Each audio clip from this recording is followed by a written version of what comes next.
Hi friends, இன்றைக்கி நம்ம சுவையான கோவக்காய் பொரியல் செய்ய போகிறோம். அதுக்கு தேவையானது இந்த 4 பொருள் தான். பெரிய வெங்காயம், தக்காளி, கருவேப்பிலை, கோவக்காய். இப்போ எப்படி செய்யலான்னு வாங்க பார்க்கலாம். அடுப்பில் ஒரு சட்டியை வச்சுக்கோங்க. அது நல்லா சூடாகும் போது எண்ணெய் ஊற்றுங்க.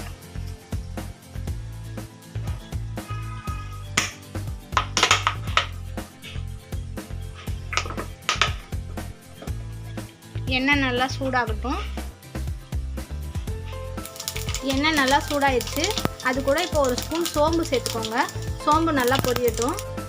சோம்பு நல்லா பொரிஞ்சிருச்சு. அது கூட ஒரு பெரிய வெங்காயத்தை பொடி பொடியாக கட் பண்ணி வச்சுருக்கேன். அதையும் அது கூட சேர்த்துக்கோங்க. லைட்டாக கிண்டிட்டு கொஞ்சமாக கருவேப்பிலையை எடுத்து அதையும் அது கூட ஆட் பண்ணிக்கோங்க. இது நல்லா ஃப்ரை ஆகட்டும். பாருங்கள் ஃப்ரெண்ட்ஸ், வெங்காயம் நல்லா வதங்கிடுச்சு. இப்போது நம்ம இந்த கோவக்காவை இது கூட ஆட் பண்ணிக்கலாம். கோவக்காவை ஆட் பண்ணிவிட்டு கொஞ்சமாக மஞ்சள்தூள் சேர்த்துக்கோங்க. அந்த மஞ்சள்தூள் சேர்த்துட்டு அதையும் நல்லா கிண்டணும். அந்த எண்ணெயும் கோவக்காவையும் சேர்த்து நல்லா கிண்டி விடுங்க. பாருங்கள் ஃப்ரெண்ட்ஸ், கோவக்காய் வந்து நல்லா வதங்கியிருக்கு. இந்த ஸ்டேஜில் இந்த கோவக்காய்லாம் நல்லா தள்ளிட்டுங்க. சைடில் தள்ளிட்டு நடுவில் கொஞ்சமாக தக்காளி ஆட் பண்ணிக்கோங்க. நெக்ஸ்ட் இந்த டிஷ்க்கு தேவையான அளவுக்கு உப்பு நீங்கள் எவ்வளோ சேர்ப்பீங்களோ அந்த அளவுக்கு சேர்த்துக்கோங்க. எல்லாத்தையும் போட்டு நல்லா ஒரு டைம் மிக்ஸ் பண்ணி விட்டுருங்க. பாருங்கள் ஃப்ரெண்ட்ஸ், இப்போ எல்லாமே நல்லா வதங்கிடுச்சு. இப்போது இது கூட நம்ம ஒரு அரை ஸ்பூன் மிளகா பொடியும் 1 ஸ்பூன் சாம்பார் பொடியும் ஆட் பண்ணிக்கலாம்.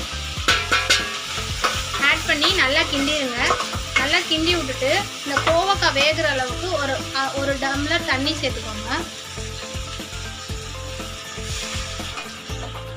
எல்லாத்தையும் போட்டு நல்லா ஒரு கிண்டிட்டு ஒரு மூடியை போட்டு மூடி வச்சிருங்க ஃப்ரெண்ட்ஸ். இப்போ கோவக்காய் வெந்துருச்சான்னு நம்ம மூடியை ஓப்பன் பண்ணி செக் பண்ணிக்கலாம் ஃப்ரெண்ட்ஸ். பாருங்கள், கோவக்காய் முக்கால்வாசி வெந்துருச்சு. இந்த ஸ்டேஜில் லைட்டாக தண்ணி இருக்கும் போதே நீங்கள் ஓப்பன் பண்ணி அப்பப்போ கிண்டி விட்டுக்கோங்க. கிண்டி விட்டு தண்ணி வத்துற வரைக்கும் நல்லா கிண்டுங்க. கோவக்காய் அதிலே நல்லா வெந்துடும். நான் கிண்டி முடிச்சுட்டு உங்களுக்கு காமிக்கிறேன். பாருங்கள் ஃப்ரெண்ட்ஸ், கோவக்காயிலேருந்து தண்ணி கொஞ்சம் கொஞ்சமாக வற்றி நல்லா கெட்டியான ஆயிடுச்சு. கோவக்காவும் வெந்துருச்சு. இந்த கோவக்காய் பொரியல் வந்து சாம்பார் சாதம், தக்காளி சாதம், தயிர் சாதம் எது கூட வேணாலும் வச்சு சாப்பிட்லாம். சூப்பராக இருக்கும். இப்போ நான் உங்களுக்கு சர்வ் பண்ணிடுறேன். அவ்வளோதான் ஃப்ரெண்ட்ஸ், நம்ம கோவக்காய் பொரியல் ரெடி ஆயிடுச்சு. நீங்களும் இதே மாதிரி உங்கள் வீட்டில் செஞ்சு ட்ரை பண்ணி பாருங்கள்.